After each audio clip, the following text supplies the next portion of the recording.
Well, hello my friends and welcome to episode of Travels and Other Stories.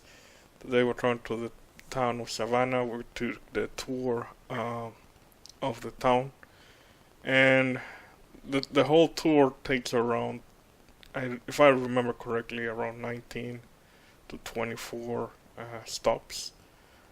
And the tour guy Richard, he was a fantastic guy, very professional, very friendly. And also the whole staff by itself was really good. The tour itself is like $24 if you want to stay in the trolley, and 32 if you want to get down. That's per person, of course. But again, it was a really funny experience.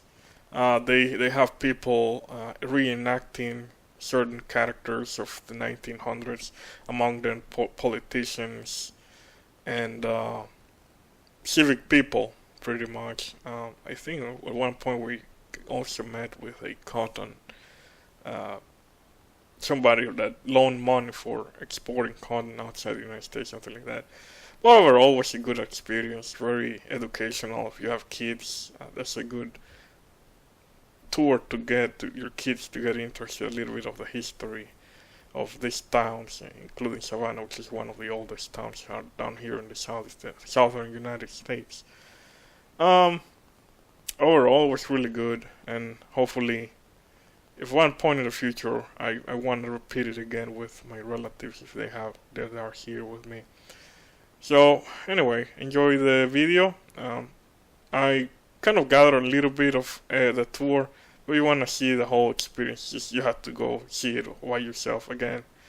Very professional, friendly people in the tour. And to me, it worth the $24 and then some. So enjoy it and see you again soon. Safe travels. Bye. By the way, folks, the government made a brilliant statue there. It was actually put there by the wives and daughters of the Confederate soldiers. And they actually had a bit of a candidate made of Canadian sandstone. Now, their only request to the Canadians was, hey, when you ship the statue, just make sure it never touches northern soil. So the Canadians, they shipped it via the waterways.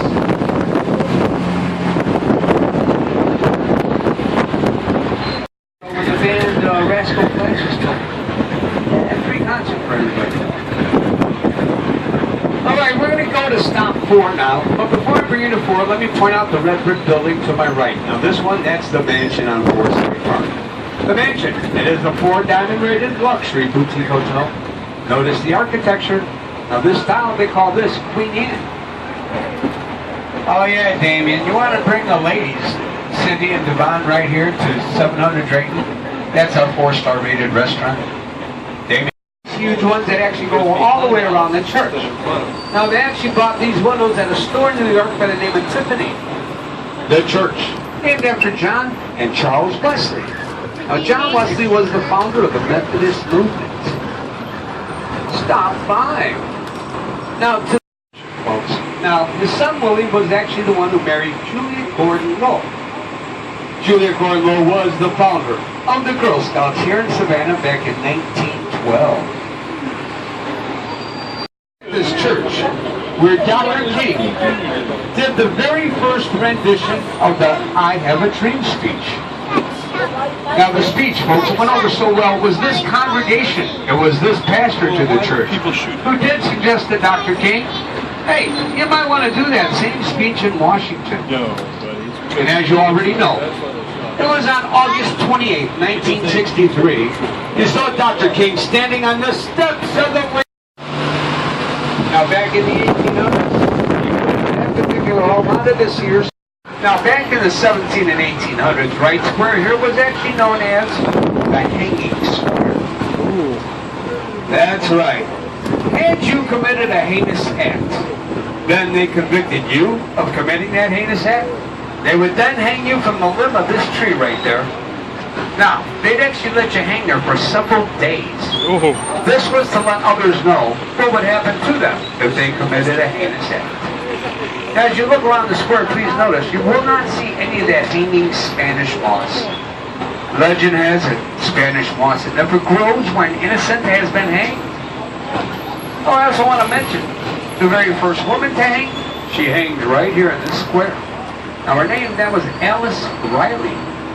And unfortunately, I gotta leave the rest for the haunted tour, folks. Now, the ugliest building in Savannah. now folks, coming up to the left, I want to show you the beautiful Telfair Mansion, which happened to be another design by Mr. William J.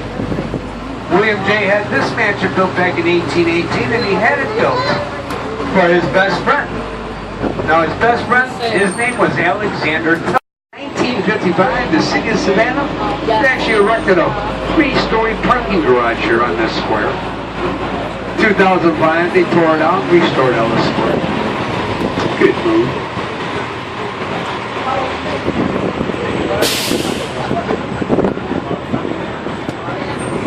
Independence.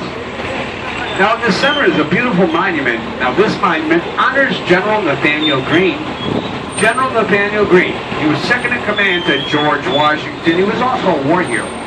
For General Greene's service in the Army, he was awarded the Mulberry Grove Plantation. It's about 7 miles behind us. General Greene, he died on the plantation while horseback riding. He suffered a heat stroke. You'll find General Greene buried underneath the monument, folks. After General Greene's death, his wife, Katie, well, she needed help tutoring their children, so Katie hired a young man who graduated Yale University. The young man she hired, this guy's name, that was Eli Whitney.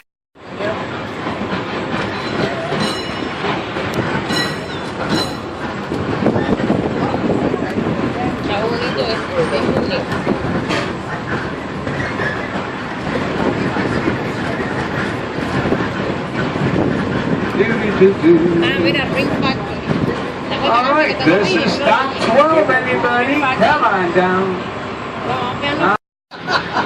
Yeah, you see when they first sculpted Florence, she had bare feet. Now the uppity ladies in Savannah, they saw that and said, naked feet, you better come back and put some shoes on. It was out of protest, the sculptor made the shoes 15 sizes too big. And then you got them with the cauldron to the left.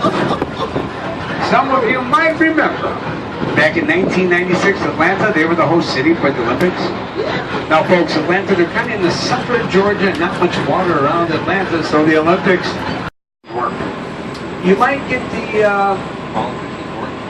that's where you might get the idea of the correlation of the street we located City Hall on.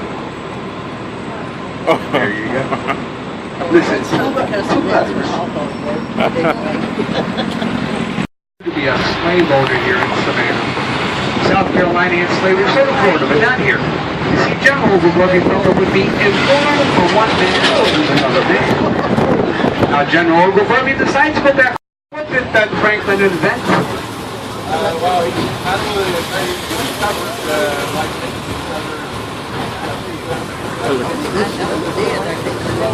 The Franklin stove! Very good, sir. What's your name? What's your name? Winchell? Richard. Look at it. You see, I believe the man who sculpted it was actually drinking a bottle of Captain Morgan rum at the time. Makes it a similarity to the pirates. Now the man... We just left the pirate's house. We got a very good crab cake sandwich. Some fries. Very good food. Very, very friendly hospitality. We're going back home. Thanks again for watching and safe travels from here, Savannah, Georgia. Have a good weekend.